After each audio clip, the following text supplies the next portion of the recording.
Assalamualaikum warahmatullahi wabarakatuh. Kembali lagi dengan saya Farhuna Kusuma Wardani, NIM 18220057. Nah, pada kesempatan kali ini saya akan menyampaikan video mingguan mata kuliah hukum perusahaan, yang mana pada kesempatan kali ini materi yang dibawakan oleh kelompok 4 ialah perseroan terbatas atau PT. Nah, PT itu sendiri merupakan bagian dari badan usaha yang berbadan hukum. Jadi, apa itu yang disebut PT atau perseroan terbatas? PT itu merupakan sebuah perusahaan yang modalnya itu terdiri dari saham-saham dan tanggung jawab dari sekutu pemegang saham yang dimilikinya. Nah, sejarah dari peraturan PT itu telah dimulai dari KUHD, yang mana KUHD itu telah menjelaskan bahwasanya sebuah perusahaan yang dikatakan PT itu harus memenuhi ciri-ciri PT. Ciri-ciri PT itu apa saja?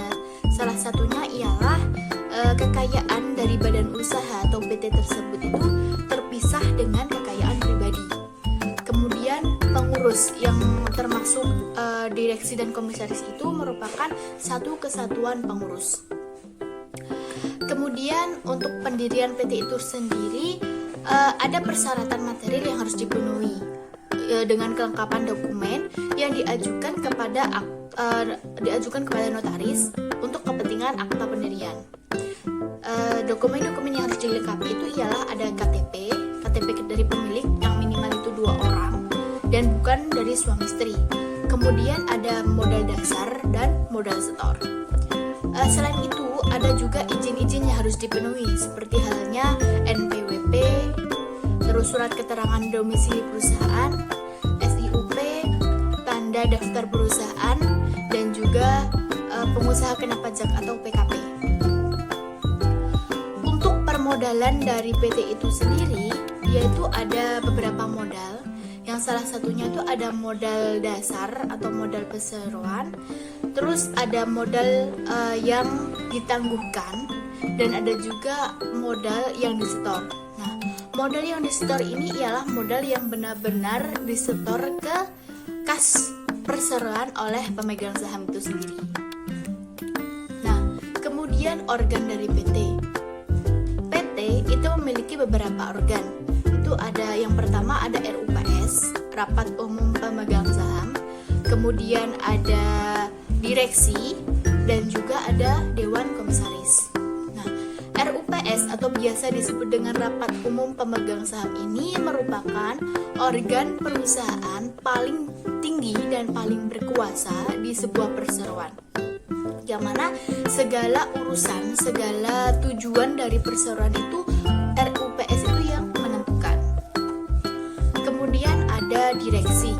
Nah, direksi ini merupakan badan pengurus paling tinggi di sebuah perseroan tersebut, yang mana segala kepengurusan itu tugas dan wewenang dari direksi itu sendiri. Jadi kepengurusan itu yang mengolah itu direksi. Kemudian ada Dewan Komisaris. Nah, Dewan Komisaris ini merupakan organ perseroan juga, yang mana dia tuh bertugas untuk mengawasi dan mengawasi secara umum maupun secara khusus, dan dia itu juga memberikan nasihat kepada Dewan direksi, kepada direksi itu sendiri dalam menjalankan sebuah perusahaan itu. Kemudian pembubaran dari perseroan terbatas. Nah, pembubaran dari perseroan terbatas itu telah diatur dalam pasal 142 UU PT, yang mana salah satunya sebuah PT dapat bubar itu dikarenakan keputusan dari RUPS atau Rapat Umum Pemegang Saham, dan juga PT itu dapat bubar ketika jangka waktu pendirian yang tercantum di dalam anggaran dasar itu telah habis. Ketika PT bubar itu nantinya ada likuidasi. Apa itu likuidasi? Likuidasi itu merupakan pemberesan harta kekayaan PT.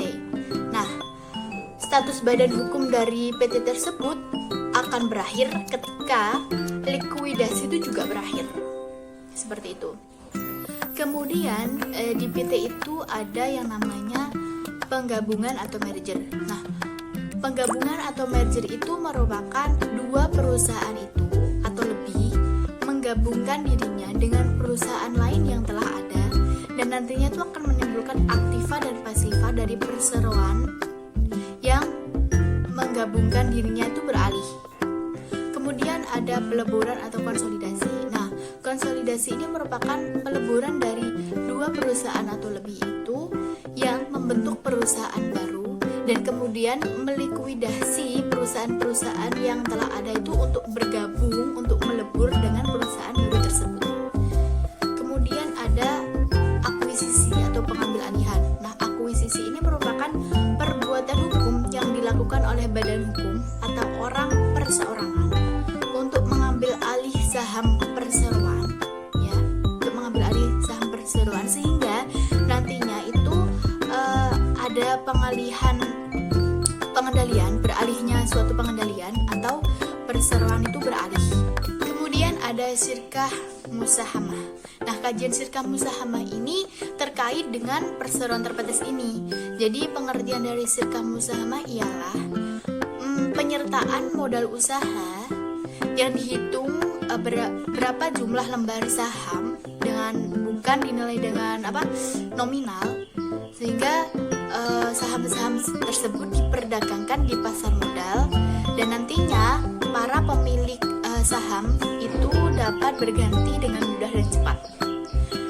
Kemudian dasar hukum dari syirkah musahamah ini menurut ulama itu diperbolehkan, dan dasar hukumnya itu ada di Al-Quran, Quran surat An-Nisa ayat 12 dan juga di hadis. Terima kasih, sekian dari review mata kuliah hukum perusahaan ini yang materinya ialah perseroan terbatas. Semoga apa yang saya sampaikan ini bermanfaat bagi kita semua. Kurang lebihnya saya mohon maaf. Wassalamualaikum warahmatullahi wabarakatuh.